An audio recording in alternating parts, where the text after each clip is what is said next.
Welcome to Old Man Gaming, the series where I nerd out on video games, from my Gen X youth starting with early platforms like Pong and the TRS-80, through today with Xbox and PlayStation. In this impromptu episode,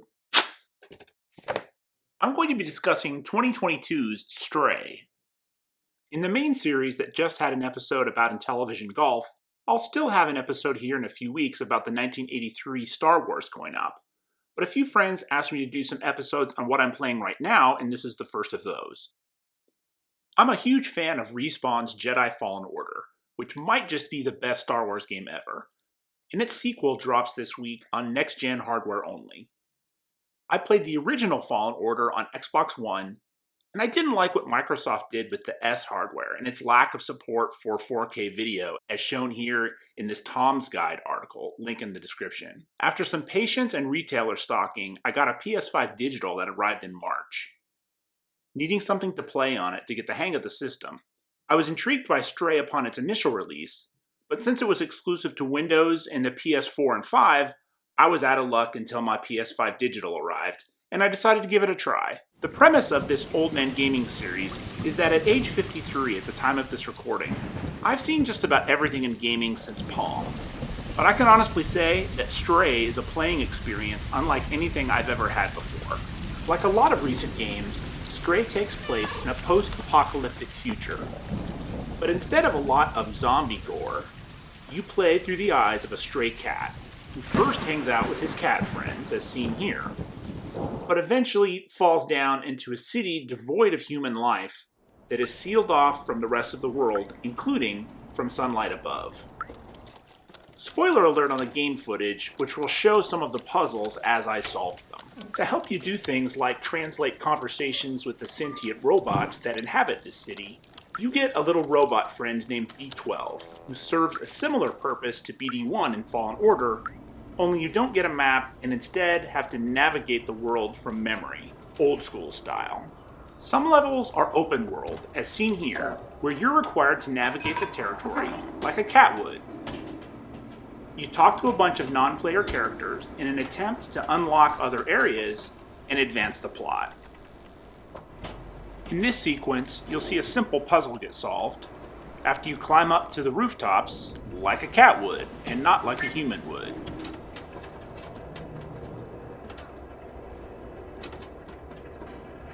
Once you get up here, you can go take a look at this air conditioning unit.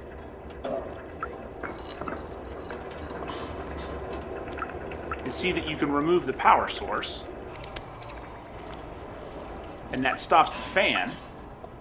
So you can jump into this room and find some object or other clue you need. These types of levels remind me of early 90s Sierra titles for the PC, like King's Quest. This screenshot here I got from Hardcore Gaming 101, link in the description below, shows what I mean. There's a rich, albeit cartoonish, 2D scene here, with characters to interact with, and plenty of things to click on in an attempt to uncover plot or clues. Maybe that turquoise door at the top of the stairs is locked and the key is in another scene. Maybe there's a note behind the plant in the middle of the scene. Exploration was the point of these games, and while they too had their predecessors, the open-world plot devices of Stray are very similar to the sort of thing you might find in a King's Quest game, just done in 3D with Unreal Engine 4 and from the perspective of a cat. Here's another example that shows off the dialogue that B12 helps you with. Momo is kind of your guide when you're in the slum section of the game. You crawl through this vent and go talk to Seamus, and you hand him the document that he just found on the previous side quest, and he's going to read it to unlock the next plot point. Ignore for a minute that in this world, robots have parents. But now he tells you there's a secret lab in this apartment that you're currently in. Some things get activated that let you do cat things against them, like scratch these pictures off the wall.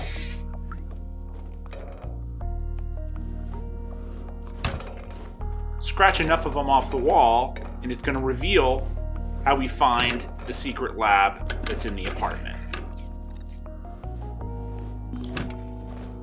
There's a keypad right there, but we missed a translation over here that'll give us a clue. Time will tell.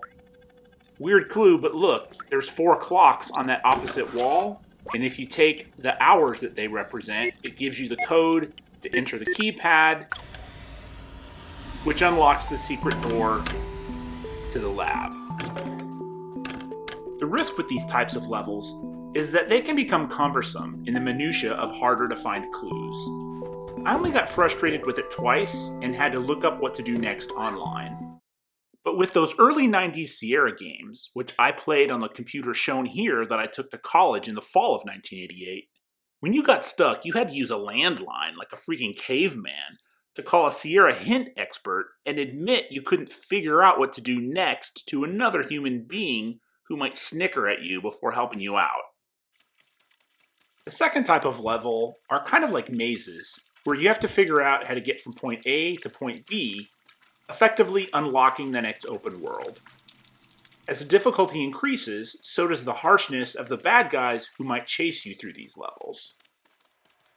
Here, this one's a relatively simple puzzle, where you have to follow the electricity line to the place where you can insert a battery you collected elsewhere, which turns on the electricity all throughout the system. Notice this cable is now going to have pieces that glow.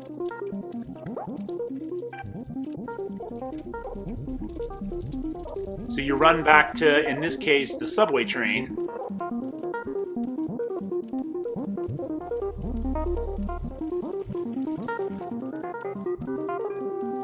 And now the controls are active, and you can use the key you collected to move on to the next section. But sometimes you get chased by bad guys. In this section here, there's these gross little guys called Zerks that you have to try to avoid. And if too many of them land on you, your character perishes. In a pretty non-violent way, but it's still a little disheartening.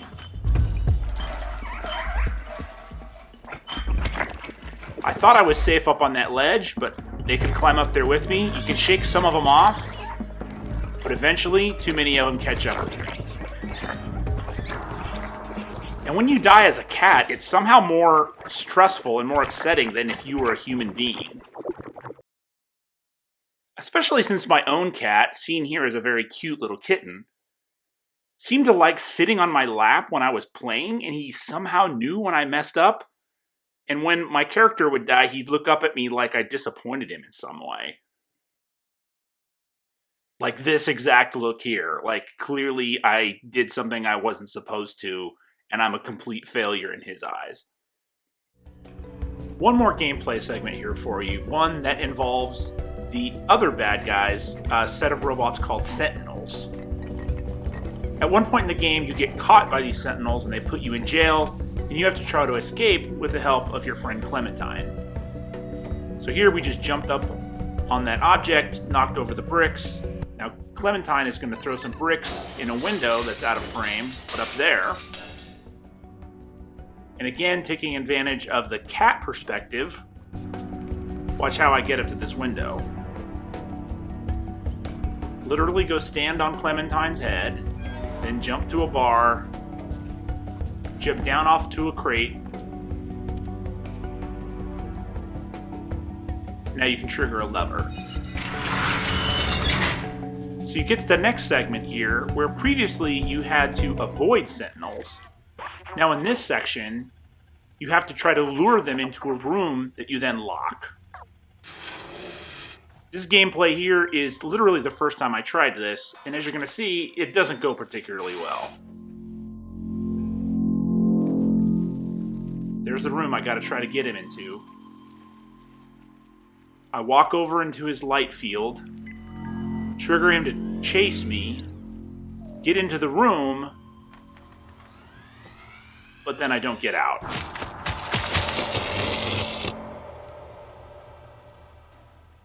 Yeah, I know. Sorry.